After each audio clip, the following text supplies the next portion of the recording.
warahmatullahi wabarakatuh. Kami dari kelompok 8 akan mempresentasikan dan menjelaskan tentang sumber daya manusia dengan manajemen dakwah. Saya sendiri Syifa Nur Alifah, dan sebelah kanan saya ada Tuti Alawiyah, dan sebelah kiri saya ada berikut cuplikannya. Pengertian sumber daya manusia.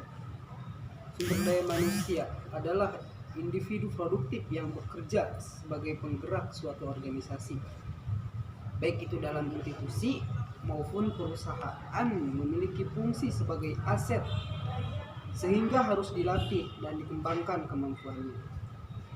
Pengertian sumber daya manusia makro secara umum terdiri dari dua, yaitu SDM makro, yaitu jumlah penduduk dalam usia produktif ada di sebuah wilayah, dan SDM makro dalam arti sempit yaitu individu yang bekerja pada sebuah institusi dan perusahaan.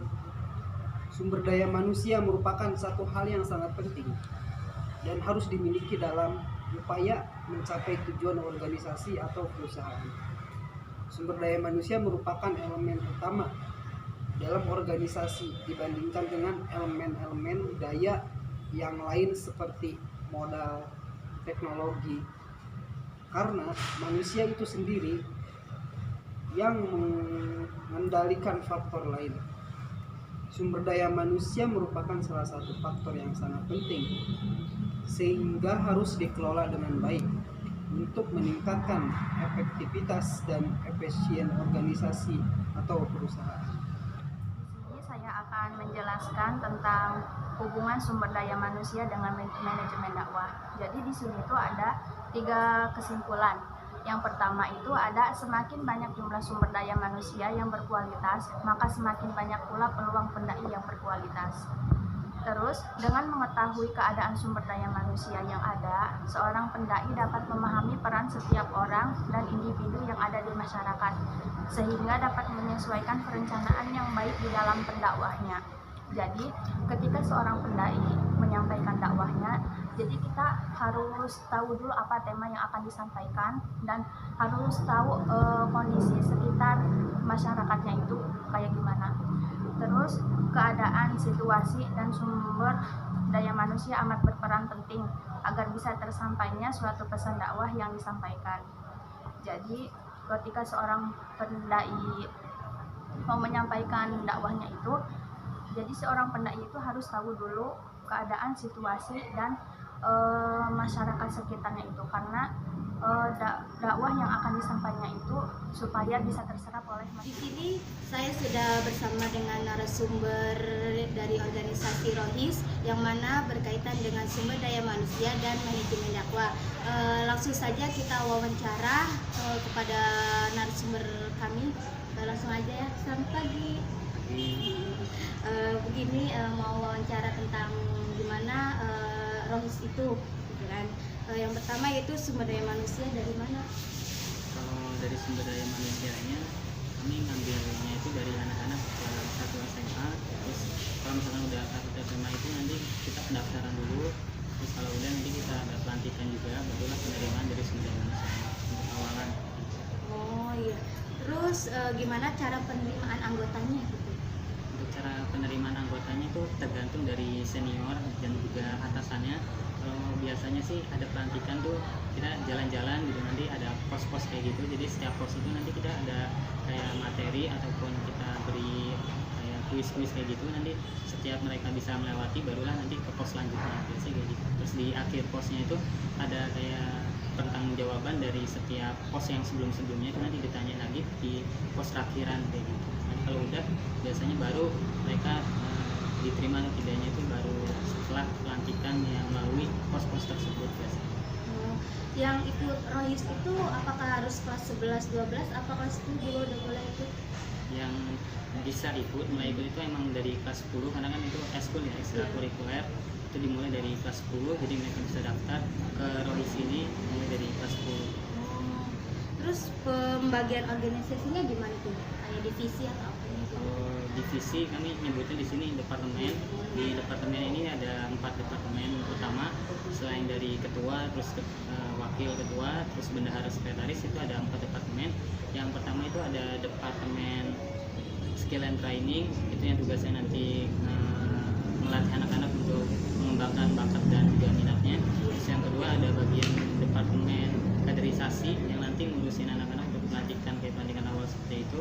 Terus yang ketiga ada departemen tarbiyah, yang mana nanti departemen tarbiyah ini tugasnya bagian untuk ngajarin anak-anak ataupun untuk ngebimbing anak-anak ketika kumpulan di hari-hari tertentu. Nah, terus ada departemen keamanan atau departemen keamanan. Yang departemen ini kalau misalkan bagian keamanan ini nanti mereka ngurusnya kalau anak-anak pas kumpulan itu kan kadang ada anak-anak yang kabur gitu, ada anak-anak yang susah kumpulan. Terus yang bagian evaluasi di hari-hari tertentu itu biasanya yang tugas keamanan yang ngurusin. Nah, nanti tiap departemen ini kalau ada acara apa-apa itu mereka saling berkolaborasi gitu. Nah, yang menjadi kayak gitunya itu harus kelas 11 apa 12 apa kelas 10 gitu yang udah dibagi. Yang departemennya, kalau yang departemennya mereka mulai bisa masuk ke departemen itu tuh pas jadi senior atau kelas 11. Nah, jadi nanti pas masuk kelas 10 itu, pas baru masuk itu cuman mereka dikasih materi-materi aja, dikasih latihan aja. Nah, nanti pas sudah jadi senior barulah mereka yang bertugas untuk ke departemen-departemen tersebut. Oh iya. Terus bagaimana sih meningkatkan kualitasnya gitu agar bisa menaik ini? Kalau meningkatkan kualitasnya itu gimana seniornya juga, gimana dari departemennya, beda-beda kadang setiap angkatan. Kalau misalkan di saat zaman saya ini ada kayak pelatihan-pelatihan kayak gitu, yang paling penting tuh kalau di organisasi kami ini gimana caranya biar anak-anak tuh bisa ngomong di depan umum, terus gimana anak-anak nih bisa lebih berani lagi untuk ngembangin bakatnya gitu. Walaupun ya emang banyak sih yang masih malu-malu gitu sampai udah jadi senior juga. Nah, kurang lebih ya kita ada latihan-latihan kayak gitu, terus ada halakoh juga, terus ada pengajian rutinan setiap hari hari Rabu kalau nggak salah. Kita setiap rutinan ngaji, terus rutinan juga untuk sholat duha. Oh iya. Terus contoh programnya apa aja tuh? Kalau program yang utama dari kami selain dari setiap ada hari-hari besar Islam kan biasanya ada acara ya. Nah, itu udah pasti lah namanya Rohis. Nah, kami juga ada tahfiz juz 30. Setiap mau di pelantikan akhir tuh biasanya kami melaksanain tahfiz juz 30 biar anak-anak tuh kita ada manfaatnya lah, biar anak-anak tuh bisa ngapalin Al-Quran juga lah, walaupun juz 30 aja tapi lumayan gitu, udah ada hasilnya, banyak yang bisa ngikutin. Nah, selain itu juga kami kan tadi udah sebutin juga yang halakoh tadi itu termasuk ke program yang halakoh. Terus yang bagian muhadoroh juga ada muhadoroh, yang ada yang ngaji, terus ada yang baca sholawat, terus ada yang ngejelasin materi. Yang dari anak-anaknya itu setiap kumpulan biasanya ada muhadoroh, jadi nanti dibagi-bagi setiap kelompok. Pas bagian kumpulan itu mereka dikasih kesempatan dari tiap kelompok itu ya, nanti ada yang ngaji, ada yang ngejelasin, ada yang sholawat. Nah, itu ada muhadoroh. Nah, itu program yang bagian ketika kumpulan. Nah, untuk itu kenapa bisa dinamakannya itu Rohis gitu? Ya. Nah, Rohis ini kan aslinya namanya rohani Islam gitu. Nah, cuman Rohis ini ada namanya lagi. Kan tiap Rohis itu biasanya ada beda-beda gitu namanya. Kayak kalau Rohis yang di saya ini namanya Intifadah Club gitu. Intifadah Club ini ada kepanjangannya lagi gitu. Nama kepanjangannya itu intensifikasi dakwah sekolah. Nah, apa sih dari pengertian nama Intifadah Club ini? Kalau misalkan dari pengertiannya, intensifikasi ini jadi tujuan dari nama ini nih biar dakwahnya itu, intensifikasi itu maksudnya istiqomah, terus menerus dan bisa konsisten. Jadi organisasi ini nih tujuan dikasih nama tersebut tuh biar konsisten gitu. Soalnya bertujuan juga biar Islam dakwahnya itu di sekolah itu. Sebelumnya terima kasih karena udah menyempatkan waktunya untuk diwawancara gitu ya.